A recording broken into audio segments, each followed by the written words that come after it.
Vamos a arrancar, vamos a empezar con, este día vamos a terminar el estudio de las 7 iglesias. Voy a arrancar con esta grafiquita de acá. En la humanidad vivió una época bastante difícil, bastante oscura, desde la caída del hombre hasta la venida de Jesús. Toda esta época fue marcada por para los que somos dispensacionalistas, por varias eras, dispensaciones. Cada una de estas, Dios se relacionaba de alguna forma con la humanidad y cada una de estas tenía un inicio y un fin que normalmente era un cataclismo o algo catastrófico, ¿verdad? Recordábamos de Noé, donde en el diluvio justamente se rompe esta dispensación y empieza una nueva dispensación. Para Dios, desde el inicio, desde que empezó a hablarle al hombre, que fue desde la dispensación de la ley con Moisés, y fue cuando Dios empezó a hacer que el hombre escribiera, siempre le ha hablado al hombre, pero fue cuando Dios empezó a hacer que el hombre escribiera, siempre nos marcó muchas fechas, ¿verdad? Y creo que hemos estado estudiando cómo Dios marcó estas fechas hasta la venida de Jesús, que esta fue su primera venida, y vimos cómo esas fechas han sido bien concretas y bien certeras a la luz de lo que el Antiguo Testamento dice. Eh, las fiestas, que fueron las que se cumplieron en la venida de Jesús, que son tres, que es Pascua, panes sin levadura y primicias, se cumplieron a cabalidad y con exactitud de tiempo. Luego de que Jesús pasara en esta tierra, él dijo que iba a pasar un corto tiempo, que en este caso fueron pocos días, hasta que se cumpliera la cuarta fiesta. Y la cuarta fiesta se llama Pentecostés y es prácticamente la venida del Espíritu Santo y la restauración de los mandamientos. ¿Por qué hay una restauración de los mandamientos? Porque estos mandamientos que ustedes leen en Éxodo, en Levítico, en Deuteronomio, son dirigidos para un pueblo rebelde, un pueblo que no necesariamente iba a cumplirlos. Ahora, estos mandamientos anteriores eran más fáciles de cumplir que los nuevos mandamientos, pero la diferencia es que nosotros que estamos viviendo en la época, en la era de la fiesta de Pentecostés, nosotros tenemos al Espíritu Santo, que es el que nos ayuda para poder ser transformados. O sea que tenemos una gran bendición, pero a la vez tenemos una gran responsabilidad, ¿verdad? Entonces, ¿cuál es nuestra responsabilidad? Ser transformados a través de esta fiesta que se llama Pentecostés. Ahora, la gran pregunta es que a partir de este tiempo, que este tiempo fueron de varios días, o algunos días, y han pasado, ¿cuántos años han pasado? 2000 años aproximadamente, ¿verdad? Desde que Jesús murió, resucitó y dejó al Espíritu Santo. Y en estos 2000 años, la era que estamos viviendo es una era de la iglesia, que es a través de la fiesta de Pentecostés. La pregunta es, ¿en dónde está el tiempo en el cual estamos ubicados? ¿Por qué? ¿Por qué es importante esto? Porque cuando este tiempo de esta dispensación se termine, va a venir otra dispensación que se le llama la tribulación. Yo que creo un poquito distinto en lo que iglesias como por ejemplo Ebenezer cree, yo estoy ahí entre que a veces me voy a un lado, a veces me voy al otro, pero yo creo que hay tribulación, 7 años, y a la mitad se define algo que se le llama la gran tribulación, ¿verdad? En donde están contenidos los 21 juicios. Ebenezer, por ejemplo, cree que algunos juicios están corridos para atrás y que la iglesia, cierta parte de la iglesia, va a pasar todavía esos juicios iniciales. Independientemente de esa forma, porque al final es una forma de interpretación, la pregunta es si estamos viviendo en estos tiempos finales de esta dispensación o no. ¿Cuál es la importancia? Que a partir de este final vamos a entrar en una nueva fiesta, y esta fiesta se le llama trompetas, que es la quinta fiesta. Entonces, trompetas arranca cuando la iglesia es llevada. Y entonces lo que hemos estado viendo en este estudio es cuáles son los marcadores de tiempo que Dios nos ha dejado para luego ver a través de estos marcadores de tiempo cuáles son las señales que los discípulos del mismo Jesús hablaban del último tiempo. Hoy vamos a ver el marcador, o sea, el cronograma de Dios, que es uno de 4 cronogramas. Para los que son estudiosos están apuntando, hay 4 cronogramas que marcan toda la historia. El primer cronograma es la estatua de Nabucodonosor. Tuve que yo decir esa palabra como unas 1000 veces para así no trabarme. Nabucodonosor. El segundo cronograma son las 70 semanas de Daniel. El tercer cronograma son las 4 bestias de Daniel. Y el cuarto cronograma que estamos usando son las 7 iglesias. Hay otros cronogramas, por ejemplo, los 7 días de la creación que denotan 1000 años cada día, ¿verdad? Son 7000 años, pero estos son los principales en el ámbito profético. Entonces, la pregunta es, en este cronograma de las 7 iglesias, ¿en qué iglesia vamos viviendo? Porque obviamente la séptima es la que cruza esta fiesta de las trompetas y se queda en la tribulación para después, en las siguientes semanas, empezar a revisar el checklist de los últimos tiempos y revisar cuáles son las señales, que hay más de 20 señales, y si esas señales ya se han cumplido o no se han cumplido.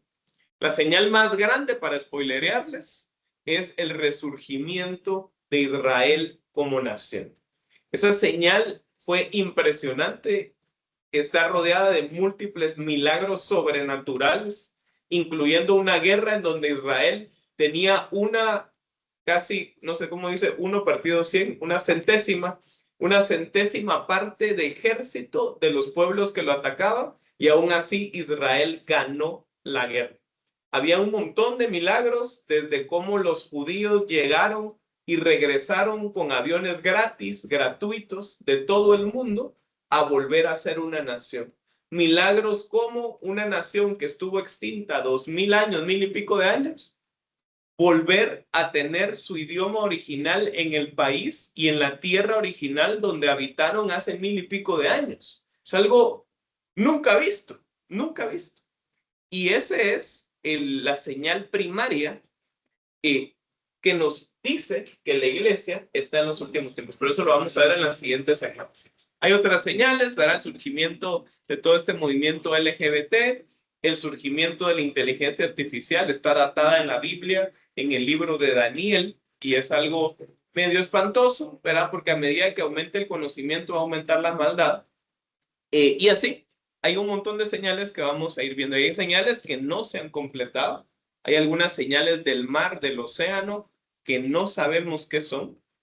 Y hasta conforme vaya avanzando los años, vamos a saber en verdad de qué se trata. Ahorita solo lo vemos como con un velo, en donde podemos hacer ciertas interpretaciones, pero realmente no lo conocemos a ciencia cierta. Yo me recuerdo que yo leía desde hace años, décadas, un par de décadas, libros, ¿verdad? De escatología, y son libros de hace 40, 50 años, ¿verdad? Y cuando empezó la televisión por cable, ¿verdad? Ahí empezaron a decir los estudiosos de la Biblia, ahora ya se va a cumplir a través de la televisión aquella profecía que dice, todo ojo le verá. Porque en el momento que es escrito, es imposible cumplir esa profecía textual. Porque la gente de África, la gente que estaba en América en ese momento, ¿cómo iba a ver a Jesús? A menos que Jesús se apareciera a todos a la vez, pero dice la Biblia que Jesús va a poner sus pies en el Monte de los Olivos. Ahora, en el momento de la televisión, todavía pensaban de que iban a haber cámaras, ¿verdad? Grabando eso, cámaras con esas grandotas y todo el mundo enfrente de una televisión. Hoy en día, pues ya no sé ni cómo va a ser, ¿verdad?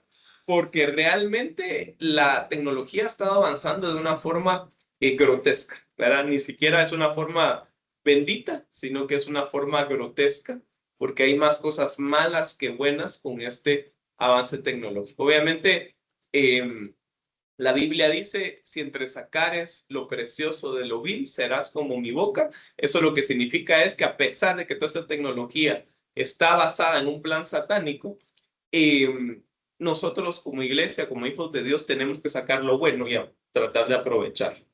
Yo acá le estuve viendo hace unos días quiénes son los padrinos filosóficos de la gente de Silicon Valley con la cual empezó la IA. Y realmente es espantoso. Uno de ellos, que creo que es sueco, textualmente en sus libros dice que él rinde lo que hace a 4 demonios que lo persiguen o lo rodean, literalmente. Y él estableció mucho del marco filosófico de lo que hoy vemos de la IA. Por ejemplo, este tema de que la IA es muy, ¿cómo se dice cuando le dice a uno, muy bien, ¿cómo se dice? Complaciente. Complaciente. Es muy complaciente, es un marco intencional que se gestionó desde el inicio, de los orígenes de la IA. Entonces eso que te diga, qué buena idea, qué bien que tuviste esa idea. Pues, chica, qué gran teólogo sos, ¿verdad? Me dice a mí, ¿verdad? Yo, pues, chica, qué bien, ¿va? Todo eso es parte de este plan satánico que ha puesto a través de la IA. Ahora, si es un plan satánico, ¿vamos a usar la IA? ¿Cuál es la respuesta? Sí y no. Sí, hay que aprovecharla para el reino de Dios, para el Señor, pero no la vamos a usar como nos dicta el mundo a usar. Esa es como la regla. Es como el Internet. Cuando salió, ¿verdad? Un chorro de páginas pornográficas desde el inicio. Entonces, ¿lo vamos a usar? Sí y no, ¿verdad? Sí lo vamos a usar para cosas buenas. No lo vamos a usar para el plan por el cual fue diseñado. Por eso es que uno tiene que discernir. Y entonces la gran pregunta es, mucha, ¿será que tengo mis ahorritos guardados para unos 40 años? ¿Será que como papá, será hoy el Día del Padre? ¿Será que a mis hijos les voy a dejar mejor una casa? ¿O qué tengo que hacer con el tiempo en que yo estoy viviendo hoy? Porque si en verdad estoy viviendo el último tiempo, es como aquel ejercicio que les he contado, que si yo le digo, Jackie, te quedan 2 días de vida. Y no le estoy profetizando, Jackie, ¿verdad, doctora? Pero le quedan 2 días de vida. 2 días, 48 horas. ¿Qué haría Jackie en ese momento? No se deja sus cosas tiradas ahorita acá y va a hacer lo que tiene que hacer, ¿verdad? Después del estudio, pues va, después del estudio. Pero realmente la pregunta es si uno está viviendo como que si no hubiera mañana, como jugó a Estados Unidos, ¿verdad? En la televisión hablé del mundial y no solo me estaba regañando porque dije mundial y no sabía que no tenía que decir mundial en la televisión porque FIFA lo banea a uno, sino que aparte una señora escribió de que porque estábamos hablando cosas del mundo y no sé qué y no sé cuánto cuando yo mencioné lo del mundial, ¿verdad? Pero la pregunta es si vivimos como no hay mañana, como Estados Unidos jugó su partido. No sé si vieron cómo jugó Estados Unidos el partido. Chica, eso sí, como que no hubiera mañana. Cada rato llegaban, presionaban. O sea, es lo mismo con nuestra vida. Realmente estamos viviendo como si no hay mañana o pensamos que a esta tierra le van a quedar 100, 200, 300 años. Cale, en el grupo de matrimonios, una persona que estimo mucho dijo, es que Oscar y yo creemos que todavía faltan 100 años. Yo no necesariamente creo que hacen falta 100 años, pero sí creo que puede haber una posibilidad de que todavía pasen 100 años. 100 años no es mucho. 100 años prácticamente son 2 generaciones. O sea que en 100 años, ¿quiénes estarían vivos? Nuestros nietos, para los que somos jóvenes, millennials, ¿verdad? Para los que son generación X, ¿verdad? Y pues estos serían sus bisnietos, ¿verdad? Pero para nosotros, son 2 generaciones, no es mucho.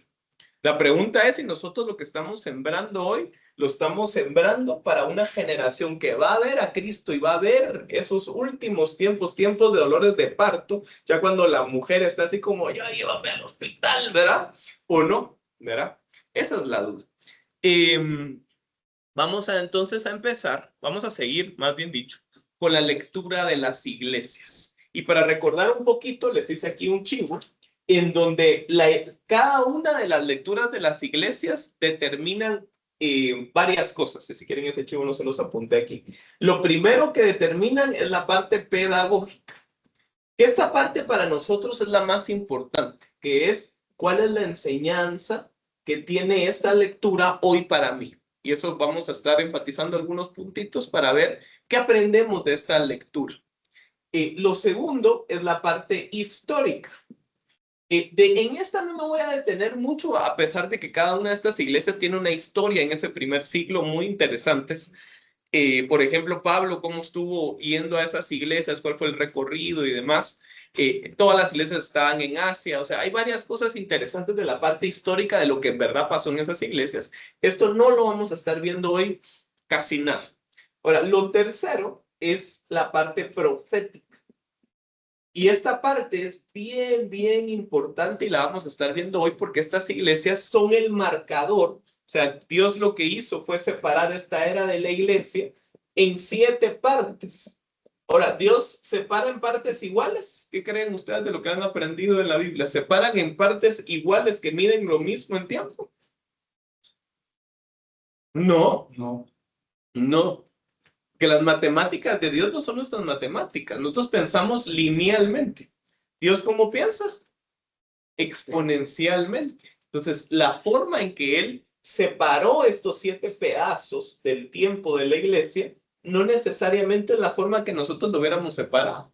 Entonces, ¿qué vamos a estudiar hoy a través de lo profético?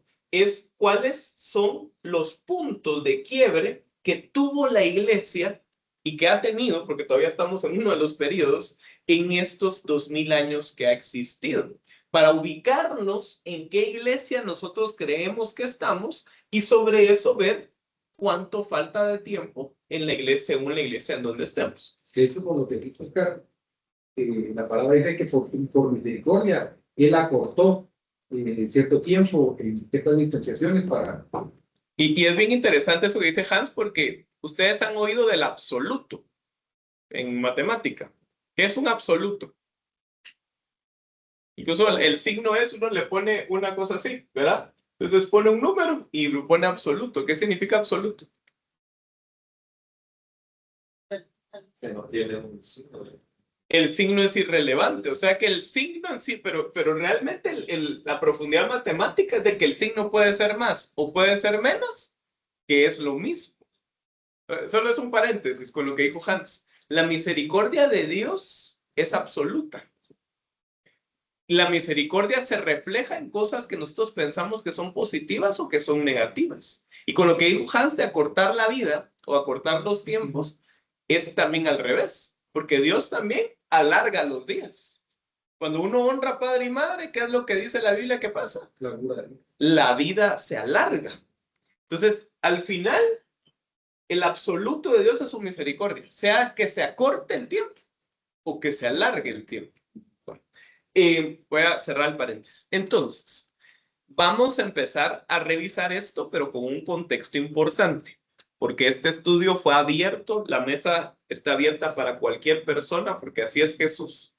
Y esta mesa no nació desde un punto de vista evangélico, cristiano, pentecostal, ¿verdad? No nació así, nació para personas que creemos en Jesús sin importar nuestra denominación. Incluso para los que no creen, pero tienen alguna duda de quién es Jesús o quién me creó, ¿verdad? Porque hay dudas existenciales que nacen y que uno se empieza a preguntar, ¿verdad? Lo importante de esta acotación, porque hoy sí vamos a tocar temas de ambas religiones o doctrinas o subdoctrinas, es que es una sola iglesia.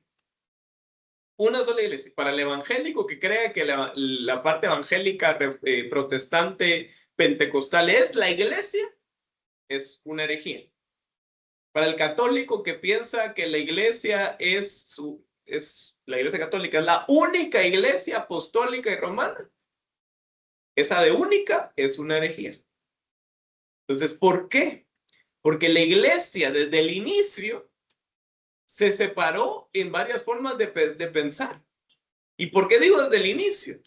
No sé si ustedes han visto que Pablo se agarró de los pelos con Pedro. No sé si han visto eso en la Biblia. Pablo tuvo que regañar a Pedro porque Pedro le estaba diciendo a todos, circuncídense todos.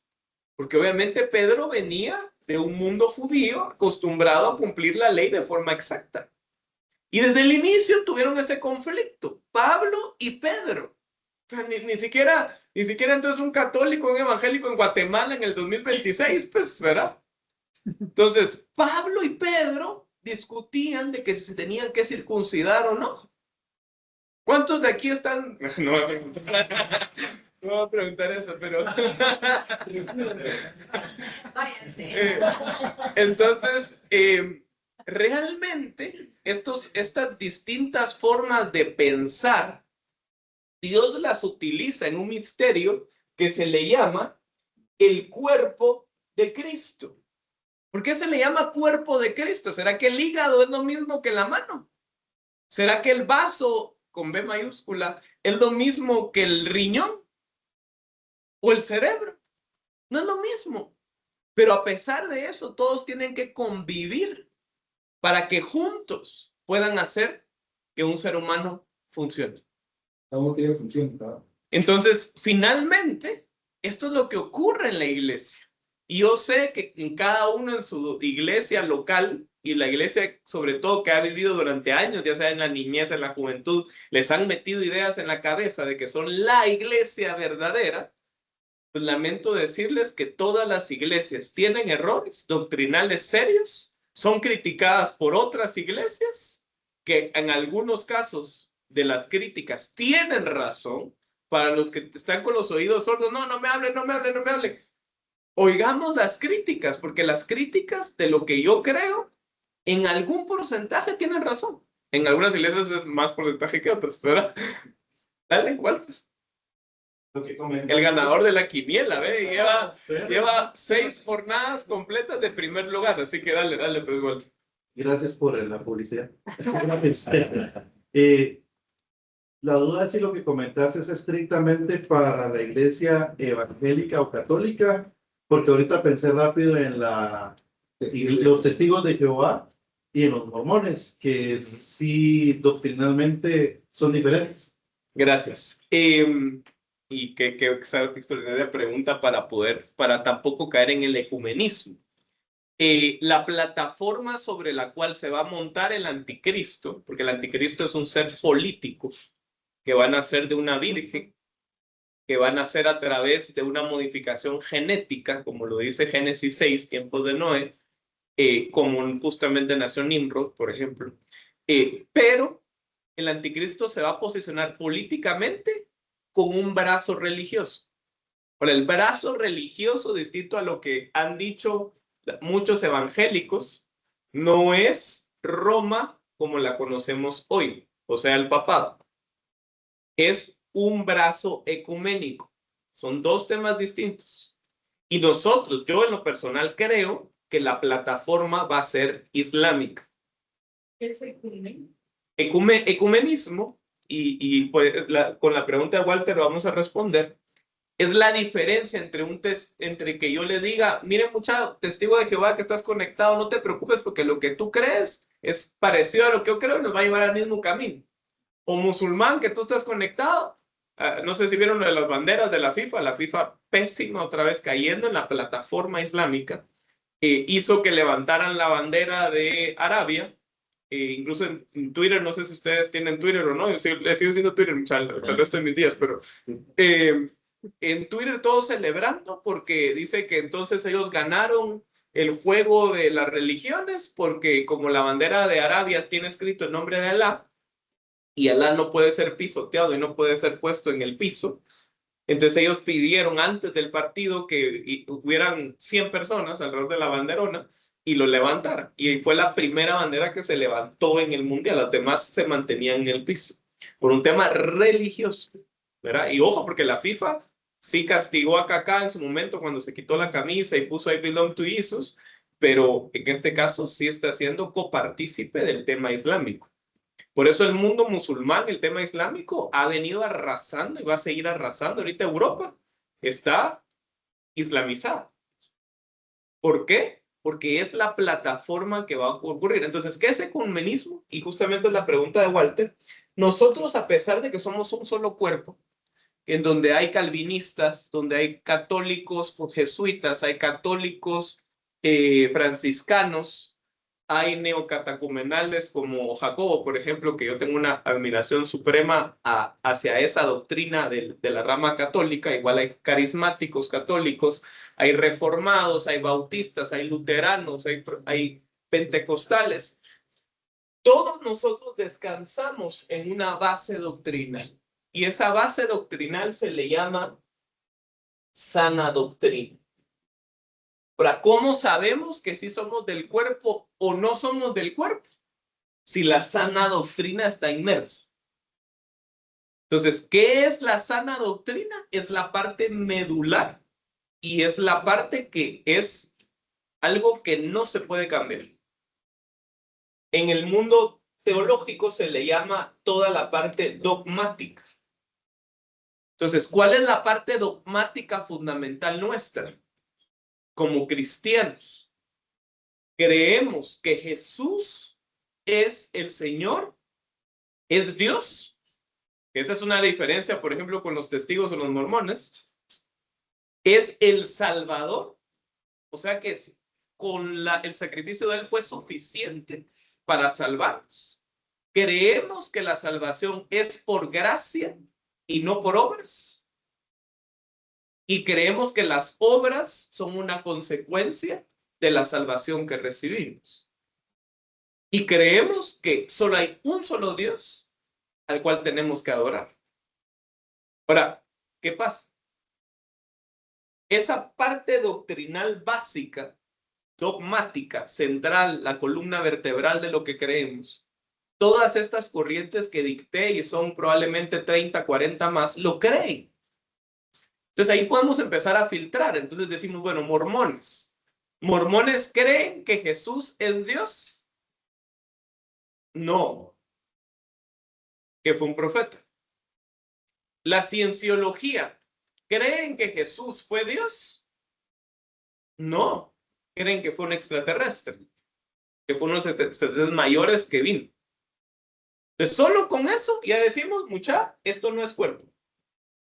Ahora, si nosotros o nos piden o nosotros pensamos que todos los caminos llevan a Dios, estamos siendo ecuménicos.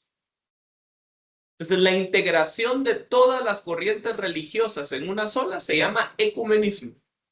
Y es la bandera con la cual el anticristo va a gobernar el brazo religioso en los primeros 3 años y medio. El falso profeta realmente va a ser un falso profeta ecuménico. Ecuménico.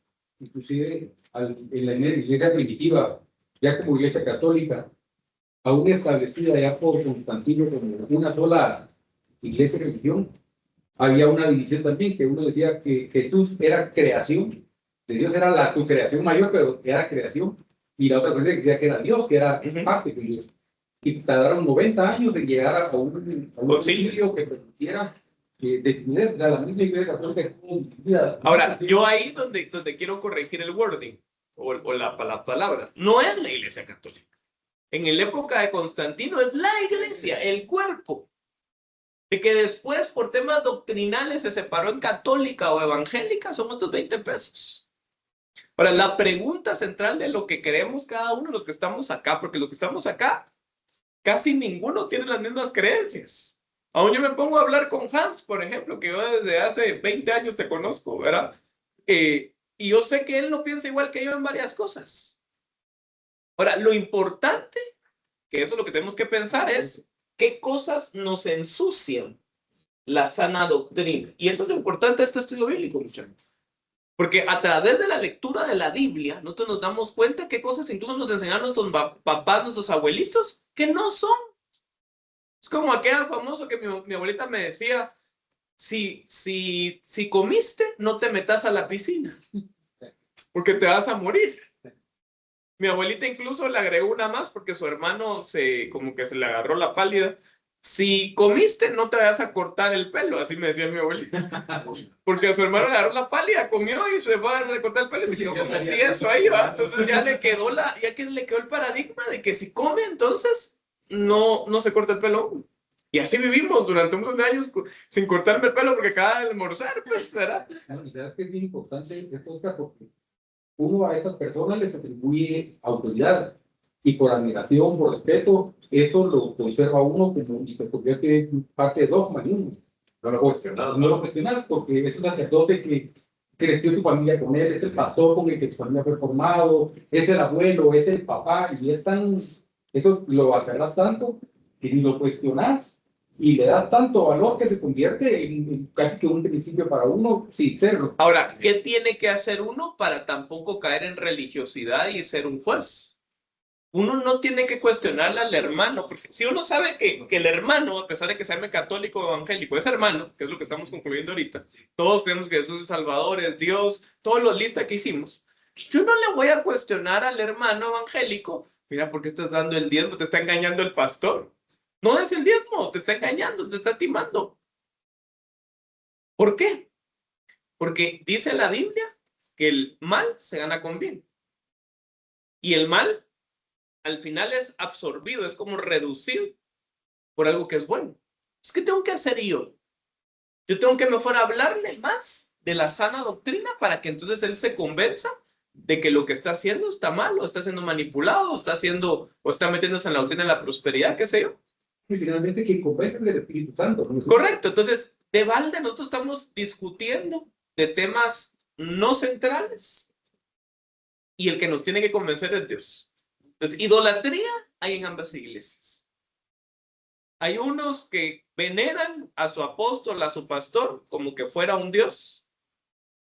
Y hay otros que veneran una imagen cuando entran pensando que la imagen les dio el milagro. Y es el mismo pecado, la misma raíz de idolatría, de maldad en el interior del ser humano. Ahora, eso nos dice que la persona que se hincó delante de la imagen o que se hincó delante del apóstol o del pastor no cree lo mismo que yo y no es parte del cuerpo. No nos dice eso. Entonces, ahorita vamos a hablar de la historia de la iglesia, de este cuerpo, que como es un cuerpo que es formado por hombres caídos, tuvo un montón de errores, un chorro de errores, y seguimos teniendo errores. La iglesia evangélica que a veces se pone sus temas de grandeza, hoy está cayendo en los errores que tuvo la misma iglesia hace 500 años, en donde priorizó el dinero, en donde priorizó el poder, en donde quiso meterse en el gobierno, cuando no es llamado la iglesia a meterse en temas de gobierno. Y vamos a ver un poco en dónde empezó a fregarse todo, ¿verdad? Entonces, vamos con las iglesias. Entonces, las iglesias no las vamos a estudiar desde el punto de vista histórico, o sea, a pesar de que es Éfeso, Esmirna y ellos, esos lugares existían, lo vamos a ver más desde el punto de vista profético y pedagógico. Cada lectura, Dios como es sistémico, la estructuró de esta forma. ¿Para quién? ¿De parte de quién? ¿Cuál es la parte mala que tiene la iglesia? ¿Cuál es la parte buena que tiene la iglesia? ¿Cuál es el mandato que le da basado en estas dos? ¿Y cuál es la recompensa o el premio? Y esta estructura es la misma que Dios tiene que usar para nosotros cuando estamos nosotros orándole a Dios, porque la oración no es unilateral, tiene que ser de dos vías. Yo oro, pero el Señor me responde. Yo le hablo y Él me habla.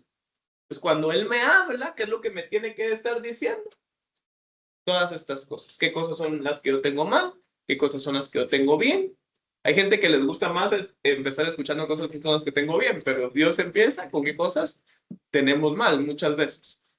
¿Cuál es el mandamiento actual en el cual estoy? O sea, ¿qué tengo que cambiar? Tengo que quitarme las redes, tengo que diezmar o dar una ofrenda o una limosna, lo que sea, no sé cómo lo quieren llamar. ¿Qué tenemos que hacer hoy? ¿Y cuál es la recompensa? ¿Cuál es la promesa? ¿Verdad? Hay gente que solo va a buscar a la gente que los ayuda, padres, sacerdotes, pastores, por la recompensa y se olvida de que hay una estructura completa. Ok, entonces... Ya leímos Éfeso. ¿Se recuerdan que leímos Éfeso? ¿Se recuerdan o no se recuerdan? Para volver a leer. Solo vamos a repasarla así de forma rápida. Apocalipsis 2, versículo 1. La primera iglesia es la iglesia de Éfeso, que es a los Efesios. Entonces, Apocalipsis 2.1 dice, primera iglesia, Y si quieren voy a borrar acá porque voy a empezar a dibujar.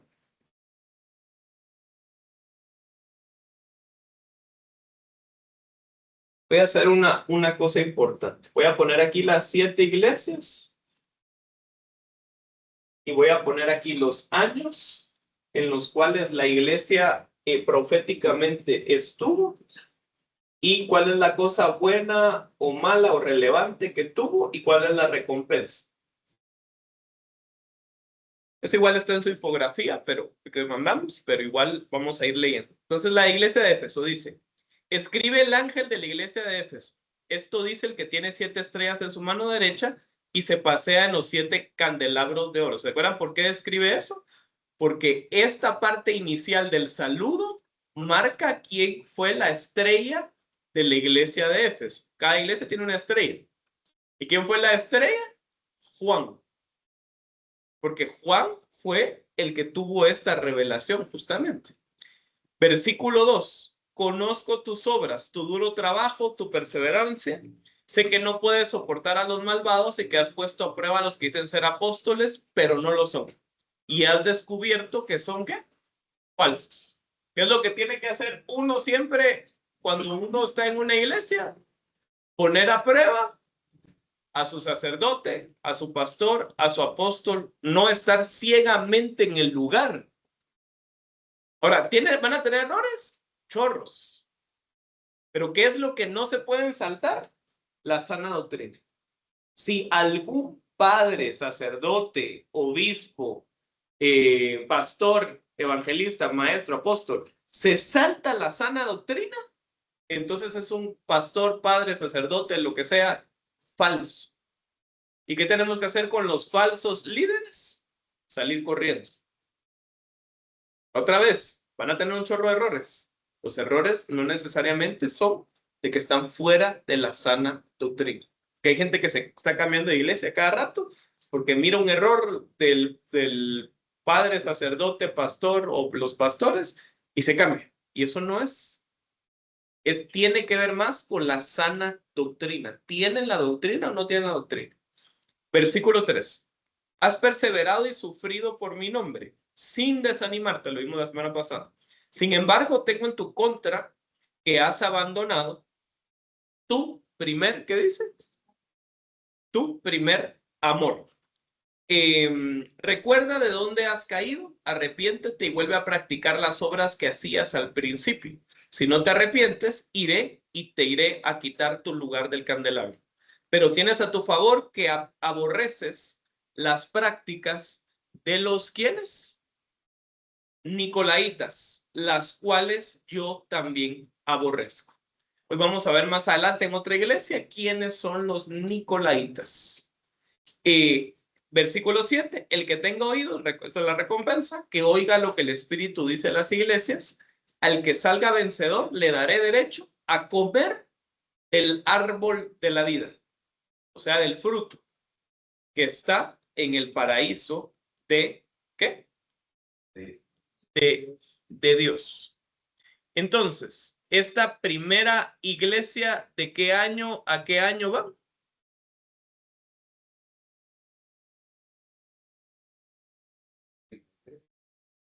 ¿Ah? El 33.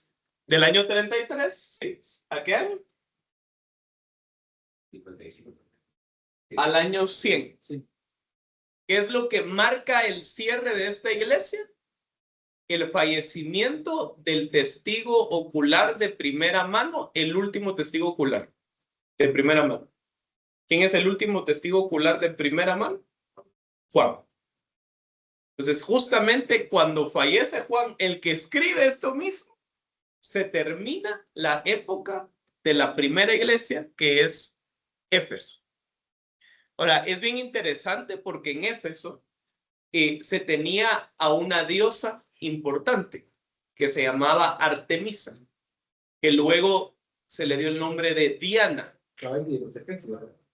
justamente de los efesios, y era la diosa de la fertilidad. Entonces, esto lo vimos la vez pasada, así que no vamos a ir tan a detalle. Vamos a seguir a la segunda iglesia, que es Esmirna. Antes de la segunda iglesia, solo quiero que me digan algo relevante de esta iglesia. ¿Qué cosas buenas o malas tenía esta iglesia? De lo que leían ahí. Aborrecen a los nicolaitas. O sea que estos están en contra de los nicolaitas. ¿Qué otra cosa? Abandonó su primer amor. Abandonaron primer amor, o sea, el primer amor mal. Pero eran perseverantes. Ok. ¿Y cuál es la recompensa? El fruto del árbol. ¿Se recuerdan que terminamos leyendo de que no todos van a comer del fruto? Algunos van a comer ¿de qué? De las hojas. Porque dice la Biblia que las hojas son para la sanidad de las naciones. O sea que aquí hay algo implícito. Los vencedores se van a enfermar o no en el futuro. No. Los que no son vencedores, pero sí van a estar en el cielo, ¿se van a enfermar o no?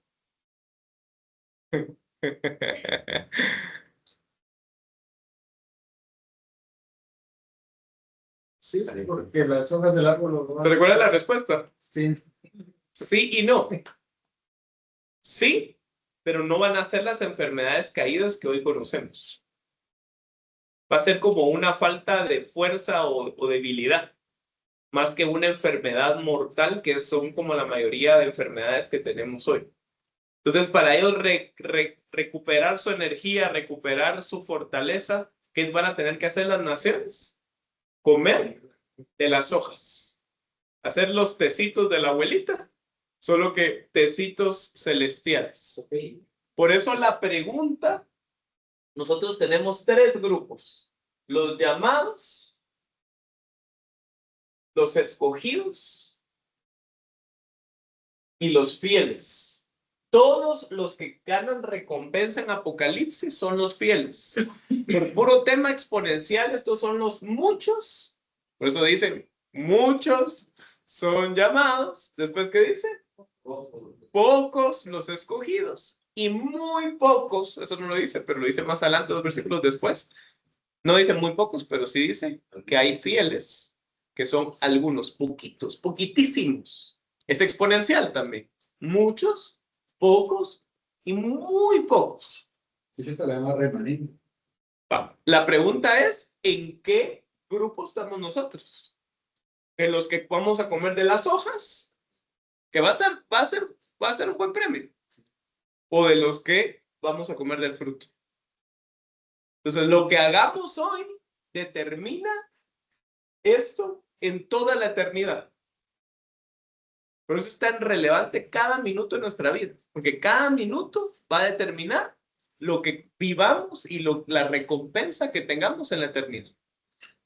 Entonces, segunda iglesia. Empieza desde el año, obviamente, 100. Termina en el año 303. Oscar, solo una duda antes de pasar con esa. Solo prende el micrófono así. Por ejemplo, estaba pensando en cómo llegar a ser de esas personas que comen el fruto del árbol de la vida, sabiendo nuestra naturaleza y origen pecaminoso, digamos que nos equivocamos. No sé si es alcanzable incluso eso de ahí, o que algunas personas ya están destinadas y obviamente nacen y nunca pecan hasta morir y ellos son los que van a... Esa es una excelente pregunta. Nadie está predestinada para no pecar. Bueno, las voy a corregir. Unas pocas personas contadas con los dedos de mis manos fueron predestinadas para pecar totalmente o para no pecar. Yo lo que creo es una predestinación selectiva, basado en la campana de Gauss, que para los que son ingenieros saben de que esta campana lo que dice es que hay un porcentaje, alfa y beta, que tienen excepciones. Y todo lo demás es normal, por eso se llama una campana normal, una curva normal. Entonces, yo creo que todos estamos acá adentro, muchachos. ¿Qué significa esto? Todos tenemos libre albedrío. Todos tenemos la capacidad, el potencial de llegar a esto. Ahora, ¿qué viene después de esto? Perfecto. ¿Quién es el único que ha sido perfecto? Cristo Jesús. Entonces, esto no es imposible. Esto no es imposible, esto sí es imposible. Porque desde el momento que ustedes cayeron a los 12 años, ya no pudieron cumplir esto. Ahora, esto no es imposible. Yo te digo que solo pónganse esta imagen mental. Si vos decidís, imagínate, vos te vas al cielo y miras todo lo que hay ahí, Dios te muestra, miras que sí, yo te voy a regresar a la tierra. Pero si haces esto y esto, bien, pues te vas a ganar esto que está aquí en el cielo. Porque el cielo no se gana por obras, el cielo es por gracia, por misericordia, nadie se lo puede ganar por obras. Pero estas cosas que están en el cielo sí te las vas a ganar por obras. Si el premio es buenísimo y vos regresás a la tierra, ¿qué vas a hacer vos?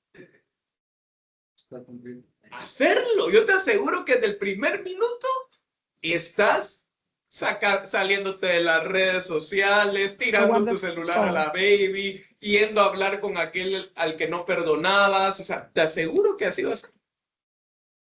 Entonces, muchas veces nosotros lo vemos como imposible porque nuestra carne no nos quiere llevar disciplinadamente a hacer lo que Dios quiere que seamos. Ahora, ¿es imposible? No es imposible. ¿Es posible? Es posible. ¿Es difícil? Es difícil. ¿Es un proceso? Es un proceso, pero el proceso puede durar un día, puede durar 20 años. Entonces, sí se puede hacer. El tema es que Dios, ya en su sapiencia, omnisapiencia, ya sabe que aquí van a ser, ¿qué porcentaje de toda la iglesia, el cuerpo? 0.1%. Y aquí va a ser 5%. Y aquí va a ser 94.9%. Ya lo sabe, ya lo predijo así. Ahora, lo que nadie sabe acá es si yo soy de este o de este. ¿De quién depende? De mí. Por lo que pregunta Kevin, de hecho, la palabra también te motiva a alcanzar la estatura del varón perfecto. No te motivará a eso si realmente ya te hubieras excluido de tu libre albedrío, te lo va a impedir. Realmente. Y yo me he dado cuenta de dos cosas, muchachos. De que uno a veces no sabe por qué lo hace y entonces eso se vuelve más pesado. Entonces uno dice, pero ¿por qué voy a dejar las redes? ¿Por qué voy a dejar las redes? Pues si uno no tiene claro el premio, la recompensa, es muy difícil que uno se motive para hacer algo. Y uno empieza con temas idílicos de por amor a Dios lo tenés que hacer. Sí, es cierto. Pero Dios también nos diseñó para darnos ciertas zanahorias y sobre las zanahorias motivarnos. Por eso Abraham, ¿cuál fue la zanahoria que le sacó a Abraham para sacarlo de Ur de los Caldeos? Tú no tienes hijos. Te voy a dar un hijo. Pero tienes que salir de Ur de los Caldeos. Pues, ¿cómo fue que lo sacó? Tú me recuerdas la gatita que adoptamos ahorita, ¿va? Se mete abajo, no sé qué, cuál es la forma de sacarla. Un pollito, ¿va? Pollito, mira, pollito, ¿va? Y sale. Es lo mismo. Como aquella canción, sal de ahí, chiva, chivita, ¿verdad? Va. Entonces, vamos con la segunda iglesia. Segunda iglesia. Iglesia de Esmirna. Comienza en el año 100. Dice la iglesia, versículo 8. Escribe el ángel de la iglesia de Esmirna. Esto dice el primero y el último. El que murió y volvió a vivir. Ahora, miren qué interesantísimo. Obviamente, no es un estudio de las iglesias, porque si no nos fuéramos versículo por versículo, como hemos hecho siempre, hacemos las ligas y todo, pero les voy a dar ciertos pincelazos. Cuando él se presenta, ¿de parte de quién es la carta? Del primero y el último, pero dice después algo, del que murió y volvió a vivir. O sea que a esta iglesia sí le fue chuco. Pobrecitos. Porque ¿qué es lo que le estaba diciendo Jesús desde el inicio? Si yo morí y volví a vivir, ¿vos? ¿Qué le toca a esta iglesia entonces? Morir. Morir. Y aquí justamente empieza la persecución sangrienta a la iglesia. Circo romano, Nerón, llegando hasta un personaje que ahorita lo vamos a ver, ¿verdad? Que se llama Diocleciano, en donde la persecución sangrienta fue de una forma de exterminio. ¿Qué buscaba Satanás con esta segunda iglesia? En la primera iglesia, ¿qué buscaba? Matar al mensajero. Entonces, ¿a quiénes mató? A todos los apóstoles. crucificados de cabeza, apedreados. Los mató a todos, menos a uno. Dios preservó a uno, que fue Juan. Ahora, en esta iglesia, ¿qué quería hacer Satanás con esta iglesia? Exterminar todos los frutos de esos mensajeros. Entonces, ¿qué empezó a hacer? Volar la cabeza, empalar. No sé si ustedes saben la historia de Nerón. Nerón históricamente prendió, hizo un montón de antorchas afuera de Jerusalén, si no estoy mal, era. En donde dice que desde los pocos montes que hay en Jerusalén, se miraba una cosa como fuera de día. Y cuando la gente se acercaba a ver qué eran las antorchas, eran cristianos empalados, que el pelo es el que les prendían con una sustancia para hacer la antorcha viva de personas. Eso es el camino a Roma. Todo el camino a Roma. El balón, hizo la torta. Esta es la época de esta iglesia. Entonces, ¿cómo se presenta Jesús? Yo también morí. Así que no te asustes, porque yo también lo hice. Pero volví a vivir. Esa es la promesa. Entonces, versículo 9. Conozco tus sufrimientos y tu pobreza. Ahora, miren cómo es esta iglesia segunda. Dice que esta iglesia segunda es pobre, porque ahorita lo vamos a contrastar con otras iglesias. Entonces, la época de estas iglesias, ¿cómo era? Pobre. ¿Habían personas ricas que se convertían? Sí, pero en general no tenían mayores recursos. O sea que la difusión del evangelio no se basa en el dinero, no se basa en la ofrenda ni en el diezmo, se basa en el poder del evangelio. Versículo, yo caigo en la tentación de explicar versículo por versículo, pero tenemos que avanzar. Sin embargo, eres rico. Miren cómo juega con las palabras. Dice que conozco que eres pobre, sin embargo, ¿qué? Eres rico. Esa es la pregunta que nosotros tenemos que hacer. ¿Nosotros somos ricos pobres o pobres ricos? ¿Qué somos? ¿Pobres ricos o ricos pobres? No, yo soy de clase media, Oscar. ¿Clase media rica o clase media pobre? Esa es la pregunta que tenemos que hacernos. Esta iglesia tenía un montón de riquezas, pero ¿dónde las tenía? En los cielos. Por eso dice, no acumules tesoros en la tierra. Ay, pero entonces, ¿qué hago con mi apartamento que estoy enganchando allá para poder dejárselo a mi hijo? No acumules tesoros en la tierra. Ahora, eso es relativo, porque pagar un apartamento, engancharlo, ¿es acumular, sí o no? Sí. Sí, no. ¿Va a depender de qué? Del corazón. ¿Cuál es la intención que yo tengo para ese apartamento? ¿Cuál es la intención que yo tengo de comprarme ese BM o ese Mercedes? ¿Cuál es la intención de mi corazón? Ahora, si la intención es ver o usarlo para algo eterno, entonces, ¿dónde estoy ganando otro tesoro? Más importante, en el cielo. Va. Entonces, el dinero es relativo, no es malo ni bueno. Depende del corazón. No tiene moral. Sé cómo te calumnian los que dicen ser judíos, pero que en realidad no son más. Este está serio, muchachos. Esta es parte escatológica importantísima. Sé cómo te calumnian los que te dicen ser judíos, pero que en realidad no son más que una sinagoga de Satanás. ¿Cómo dicen sus versiones esa parte? Bueno, ¿congregaciones de qué? De Satanás. Pero antes, dice, los míos dicen los que dicen ser judíos. ¿Los de ustedes? Los que dicen ser judíos. Todos dicen los que dicen ser judíos. Sí. Se autodenominan. Ahí está. Se autodenominan judíos. Este es un tema escatológico bien importante, mucho. Porque se recuerdan de la menorá. ¿Se recuerdan de la famosa menorá? Sí. Se recuerdan que esta menorá funciona con algo que se llama quiasmo. ¿Se recuerdan qué es un quiasmo? El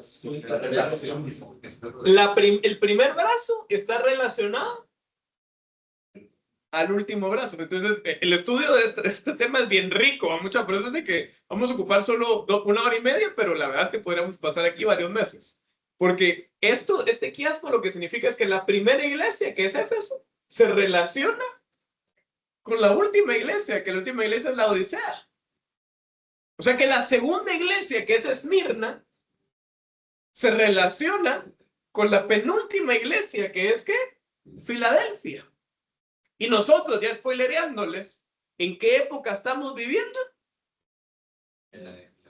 Entre la de Filadelfia y la de Esmirna. O sea que lo que dice acá va a ocurrir después también. Y lo vamos a ver concluido en lo que vamos a leer más adelante. Pero es importante ver algo. Y lo hemos estado hablando en los últimos estudios. Espero que no me baneen ni tampoco me van a subirme a un helicóptero como estos que se murieron, ¿verdad? Porque cuando uno empieza a hablar de estos temas, se lo truenan a uno, ¿verdad? Dice, sé cómo te calumnian los que dicen ser judíos. O sea, ¿que son judíos? No. Pero ¿cómo se presentan ellos ante el mundo? Como judíos. Pero en realidad, ¿quién es el que opera lo que ellos están diciendo? Satanás. Y habla no solo no solo dice que Satanás es, sino que ellos tienen algo de Satanás muy importante en su fundación, en su fundamento. La iglesia, la asamblea, la sinagoga de Satanás. O sea que la iglesia satánica de Guatemala, que a veces saca sus tweets y todo, esa iglesia satánica no es la verdadera iglesia satánica. Esa está en el nivel 2 o 3. Sí, sí hay que obviamente tenerle un cierto tema de orar por ellos para que se conviertan, ¿verdad? Pero realmente la iglesia de Satanás, ¿dónde está ubicada? Según la Biblia. Ojo. En los judíos que dicen y claman de que son judíos, pero en su corazón no son judíos. ¿Quiénes gobiernan al mundo hoy? Porque otra vez, esta iglesia se habla con esta iglesia. Los judíos. Pero adivinen quiénes son realmente. Los judíos que no son judíos. ¿Y cuál es su base? Que ellos han formado la iglesia de Satanás. O sea, ellos a quienes adoran. Por eso es que dicen que no son judíos. ¿A quiénes adoran ellos? A Satanás. Ellos no conocen al Dios de sus padres. El anticristo, su plataforma de donde va a surgir políticamente, es esta sinagoga de Satanás. ¿Quiénes lo van a financiar? Los judíos. ¿Qué qué? Que no son judíos. Y esto es como que fuera una poesía en el diseño de la historia de Dios. Porque los judíos que no eran judíos tampoco en ese tiempo rechazaron a Jesús. Y los judíos que no son judíos en este último tiempo van a subir al anticristo. Rechazaron a Cristo y suben al anticristo. Entonces, ustedes me van a estar diciendo, para los que no están metidos en todo este rollo, ¿quiénes son ellos? Háganse su investigación ahí de todo el tema de los sionistas. Sionistas. Los sionistas son los de la iglesia de Filadelfia que dicen ser judíos, pero que no son judíos. Miren quiénes son sus artistas favoritos por ahí. Miren que la mayoría, como Belinda, por ejemplo, en la oración no voy a decir la palabra que me mandé en el YouTube, hizo el símbolo masón. Luego pusieron varios símbolos masones dentro del mismo escenario. Entonces, judíos que no son judíos, que quienes está mandándoles el mensaje y quienes está haciendo la planeación estratégica es el mismo Satanás. Va. Prometí no versículo a versículo. Va, versículo 10. Vamos a darle rápido. Versículo 10. No tengas miedo de lo que estás por sufrir. Miren que Dios cómo es. Dios evita el sufrimiento. No evita el sufrimiento. Para quienes buscan a Dios pensando que cuando lo conozcan van a parar de sufrir, como aquella iglesia que no es cuerpo, ¿verdad? Que es parte del todo el tema fuera del cuerpo de sectas, pare de sufrir. No es cierto. Porque nosotros, entre más conozcamos a Dios, más vamos a tener que padecer lo que Él padeció. Ahora, eso no significa que nuestra vida va a ser 100% de sufrimiento. Van a haber momentos buenos, pero también van a haber tormentas. ¿Cuál es la diferencia?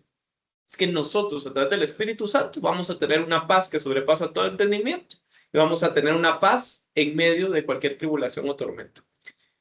Pero sí, entonces dice versículo 10, te advierto que algunos de ustedes, el diablo los meterá en la cárcel para ponerlos a prueba. Ahora miren qué interesante. ¿Quién entonces era el que gestionaba todas las cosas del diablo, según el versículo 9? ¿Quién gestionaba todo lo del diablo? Los judíos que no eran judíos. O sea que ¿quién son los que van a perseguir a los cristianos en esta iglesia de Filadelfia por el quiasmo que conecta las dos iglesias? Los judíos que no son judíos. ¿Qué van a empezar a hacer?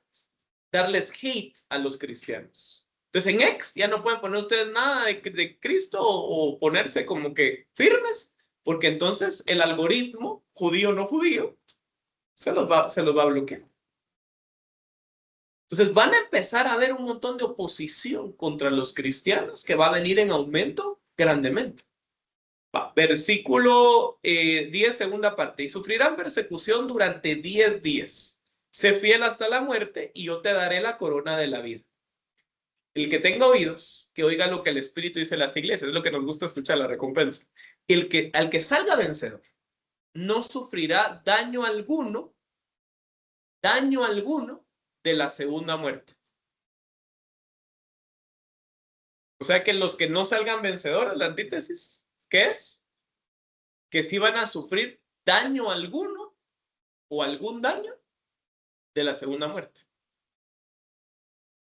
Ahorita voy a explicar eso, pero ahorita lo voy a explicar. Antes de eso, quiero que nos ubiquemos en la historia del siglo I a el 313. Dice la Biblia que un día es como ¿cuántos años?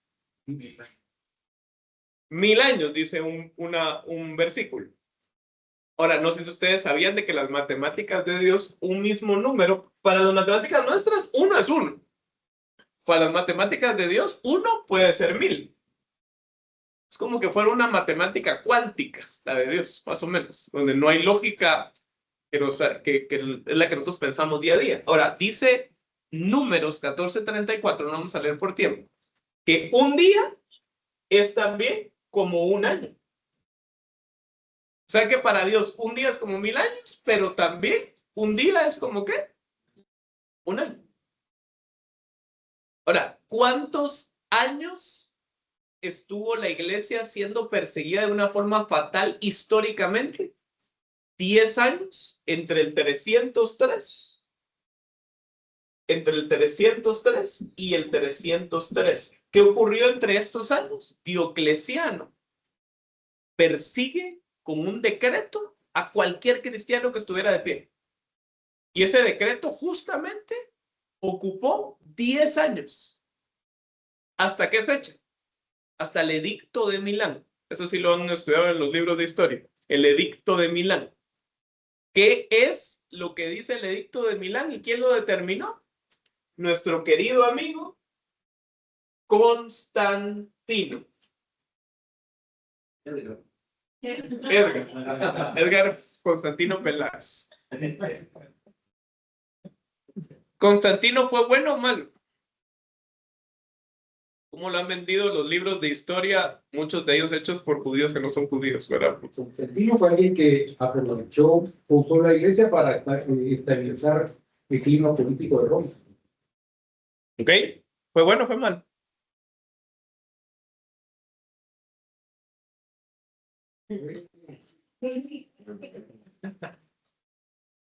Fue bueno. La mayoría dicen que fue bueno.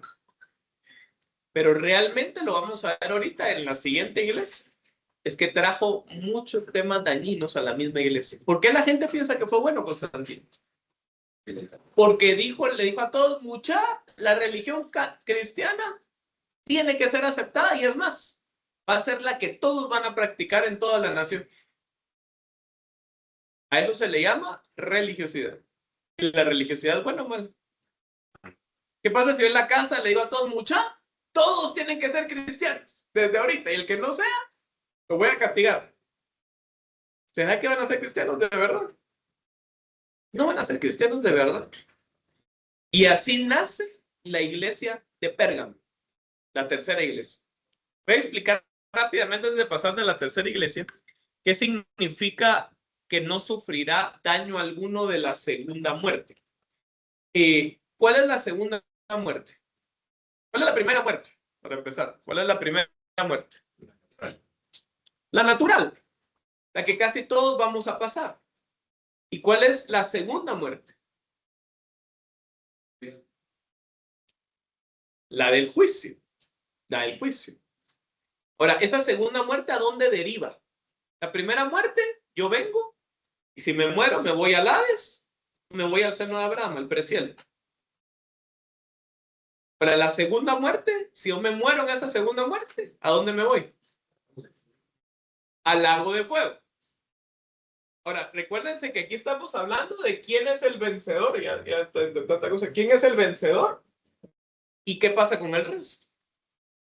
Entonces, ¿quién es el vencedor? Dice que su promesa es que no sufrirá ningún daño de la segunda muerte. ¿Para qué pasa entonces con los que no son vencedores? ¿Cuál es la antítesis? Que sí van a sufrir algún daño, no todo el daño, algún daño de la segunda muerte.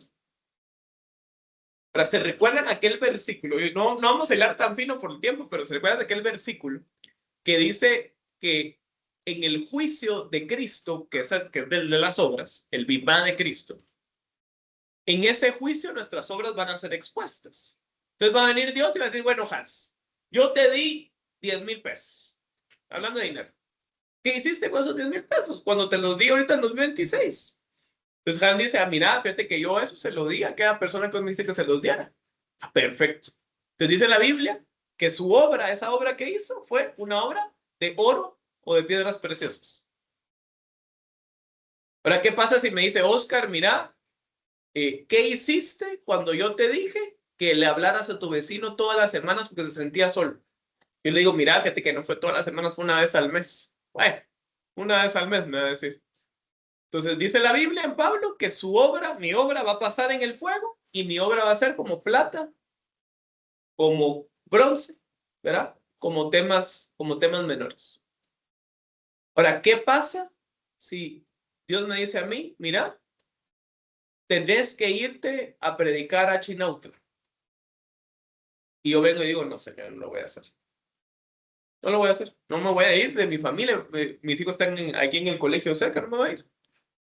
Esa obra cuando pase, ¿qué tipo de obra es? Dice la Biblia con Pablo. Hojarasca, heno, paja. Y entonces en el fuego de Dios, que es el Espíritu Santo, ¿qué va a pasar? Se quema. Entonces, ¿queda algo de esa obra en el cielo? No, porque no la hice. Entonces dice la Biblia que aquellos que la mayoría de obras estén así, dice que van a ser salvos. O sea, que van a estar en el cielo. Pero ¿cómo es? Como por fuego. A ver, escudero, búscame ese versículo porque todos se quedaron como que nunca lo han leído. Pero... Entonces, ¿qué significa que alguien que no es vencedor sí le va a hacer algún daño esa segunda muerte? ¿Esa segunda muerte a dónde deriva otra vez? ¿Al lago de qué? El fuego. O sea, ¿qué significa? Que en el cielo va a acarrear ciertos temas de esa segunda muerte que le hubiera tocado. Porque su salvación fue salvo como por qué? Como por fuego, como por fuego. O sea que atravesó ese fuego y aún así fue salvo. O sea que van a tener ciertas quemaduras de ese fuego que pudo haber sido. Sí. ¿Van a estar en el cielo? Sí. Hay gente que se ha ido al cielo, que ha escrito libros, que mira a este grupo de personas que son un montón, 94%, que las mira con ropas no blancas, sino que tienen que estar blanqueando sus ropas cada cierto tiempo. ¿Tal? Es 1 Corintios 3:15, dice, si la obra de alguno se quemare, él sufrirá pérdida. Si bien... pero, ¿cuál es el verbo? Sufrir. De ahí nace el concepto del purgatorio. Pero eso nació en el siglo III y IV. Fue un tema posterior a cuando se escribió la Biblia. Entonces, no es el purgatorio. Es que en el cielo va a haber un cierto sufrimiento celestial, porque no es un sufrimiento terrenal. ¿Por qué? Lee. Dice, si la obra de alguno se quemare, él sufrirá pérdida, si bien él mismo será salvo, aunque así como por fuego. Gracias. Entonces, ¿va a estar en el cielo? Pero va a vivir de toda la plenitud que viven los fieles y que viven los escogidos. No necesariamente. Pues otra vez, para los que pensaban que todos íbamos a estar en una ronda celestial, hablando, y sí, todos somos iguales acá.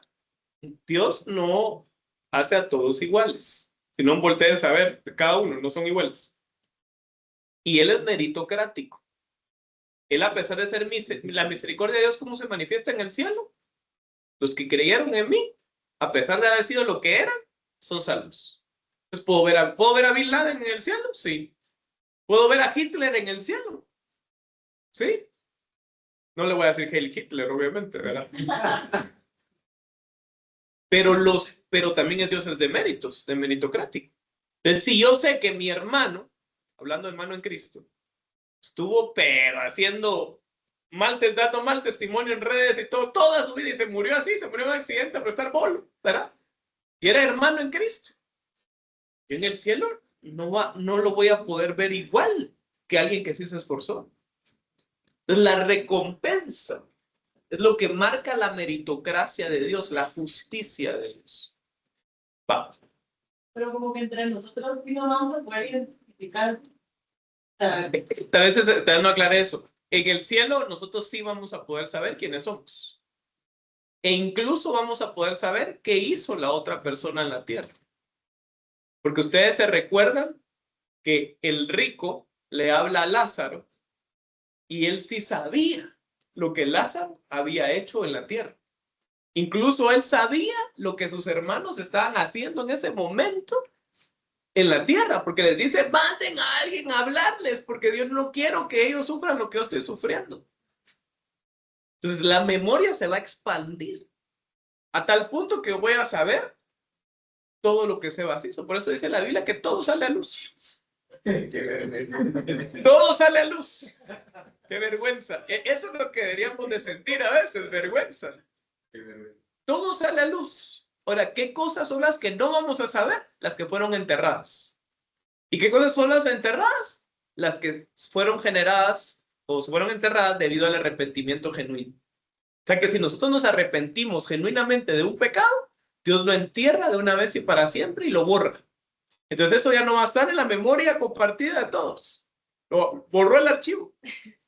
Pero si tú y yo no nos arrepentimos, vamos a tener que vivir con esa vergüenza y testimonio el resto de los días. ¿Se acuerdan de cuando habla de los héroes de la fe? Dice que había una, no me recuerdo cómo se llamaba, Rahab. Y a Rahab la menciona en el Nuevo Testamento 2000 años después, mucha.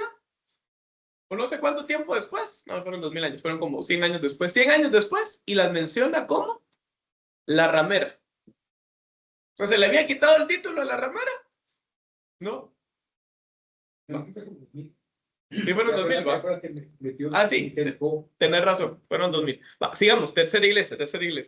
Año 313, aquí es donde surge Constantino y aquí es donde empieza a cambiar la onda, muchachos.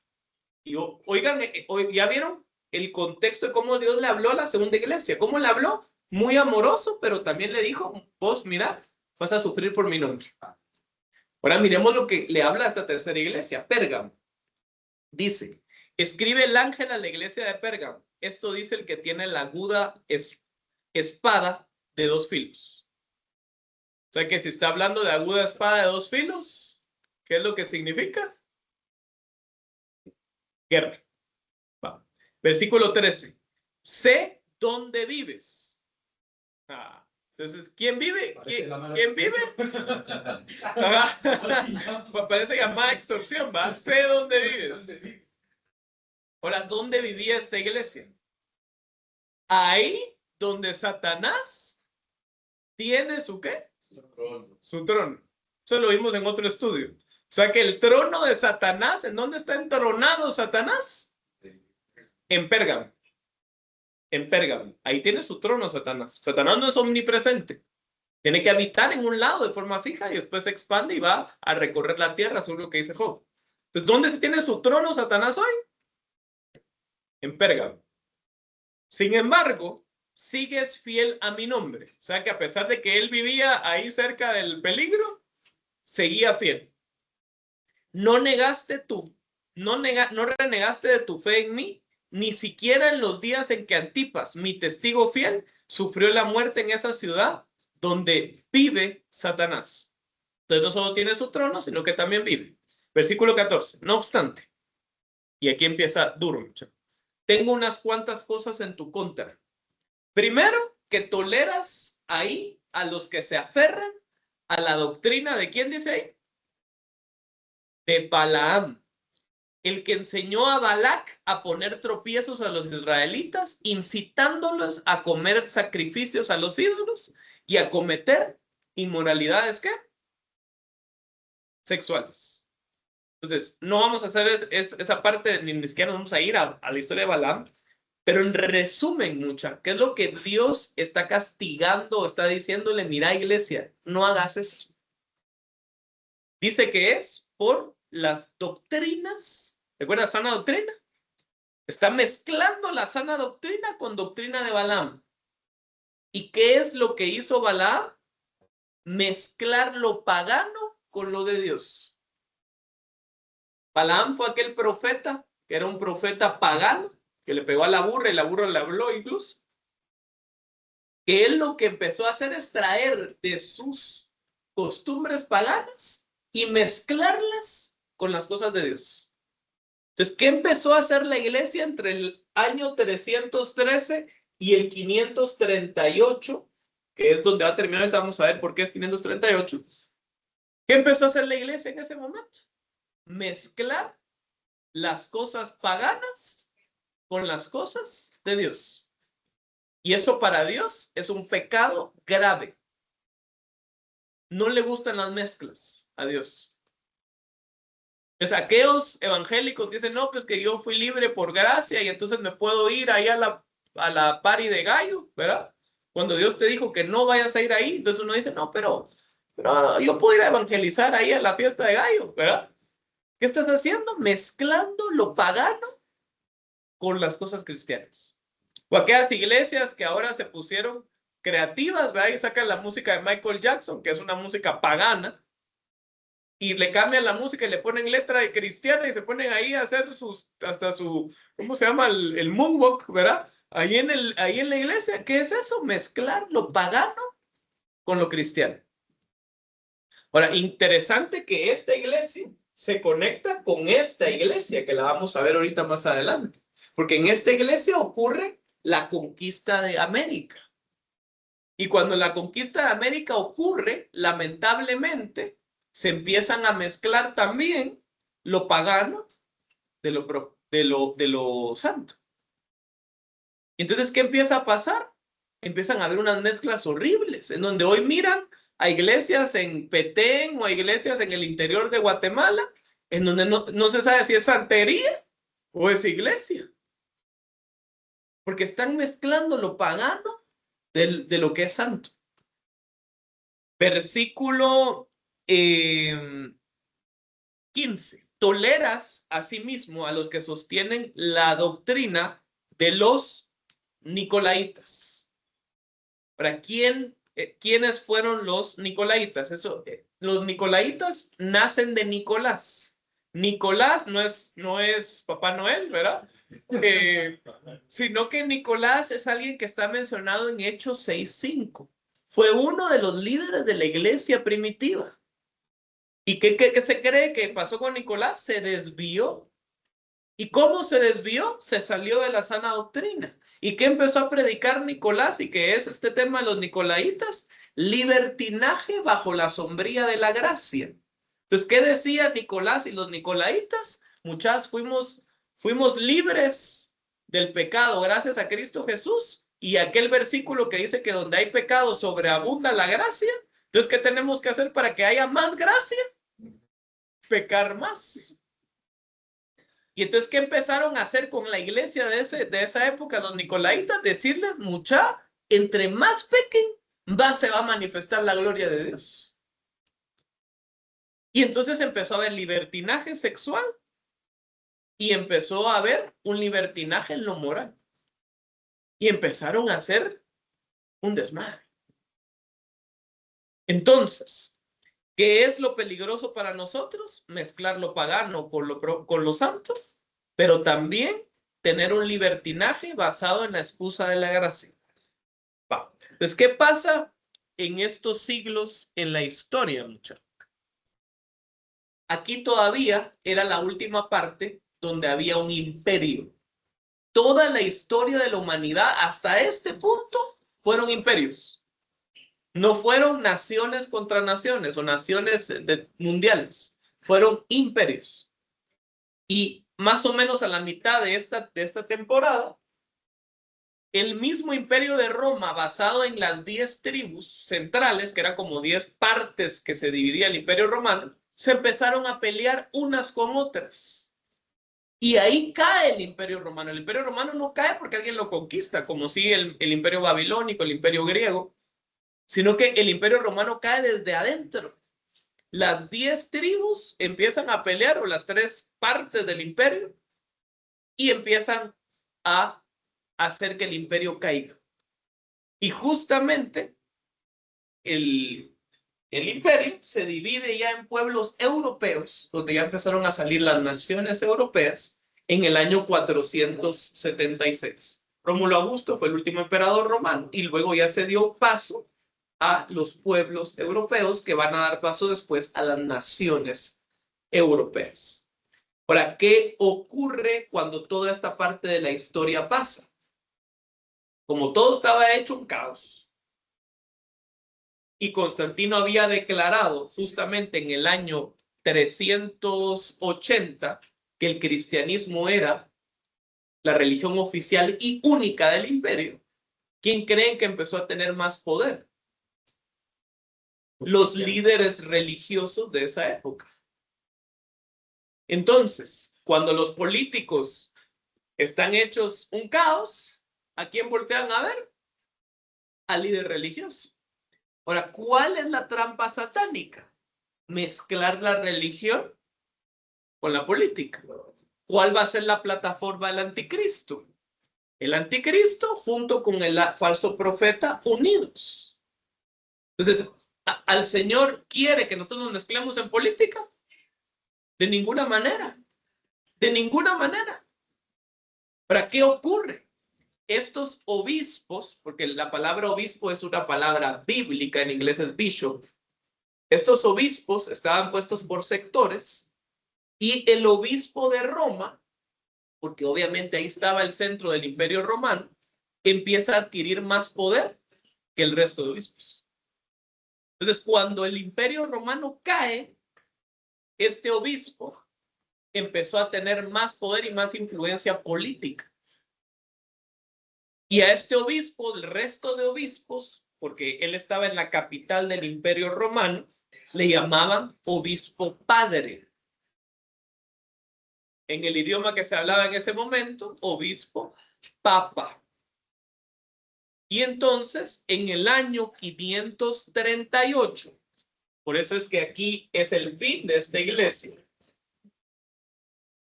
Justiniano declara al obispo de Roma como la máxima autoridad eclesiástica. Y eso marca un antes y un después. Y eso ahora va a 2 minutos. Eso marca un antes y un después en la iglesia. ¿Por qué? Porque la iglesia, ¿se recuerdan que a la iglesia anterior qué le decía? Tú eres pobre, pero eres rica. Pero ¿qué pasa cuando alguien se ubica en el plano de poder del mundo en lo más alto? ¿Cómo se va a volver? Rica. ¿Y qué es lo más probable que pase con los ricos? Se vuelven pobres. Entonces, aquí empieza uno de los declives de la iglesia con el cual vamos a arrancar en la iglesia número 4. Entonces, ¿qué ocurre? ¿Cuál es el fin de esta iglesia? Tercero, la declaración o o el decreto en donde el obispo de Roma es la máxima autoridad de la iglesia. Entonces, esto significa que antes habían papas. Históricamente, para las creencias católicas sí, pero no confirmados por una autoridad política. Son dos temas distintos. Entonces, el primer papa con autoridad política surge en el año 538 por el decreto de Justiniano. Pero lo interesante, con eso termino, es que 3 de las 10 tribus del Imperio Romano no estuvieron de acuerdo con este decreto. Y ellos entonces conservaron una parte sin estar de acuerdo en reconocer a esta autoridad decretada por Justiniano. O sea que el tema de protestantismo no comienza con Lutero. Comienza en una división desde el siglo VI, en el año 538. Vamos ahora. Gracias, Señor, te damos, porque tú eres bueno. Te pedimos, Señor, que como estas iglesias, Señor, podamos determinar, Señor, dónde está nuestro corazón. ¿Nuestro corazón está en las riquezas o está en las riquezas celestiales en las cuales tú nos vas a dar? Señor, también háblanos para ver cómo podemos ser más fieles a ti, más santos a ti, y poder tener clara cuál es la recompensa para sobre eso ser mejores. En el nombre de Jesús te damos gracias por esta semana. Amén. Gracias a todos. Bye.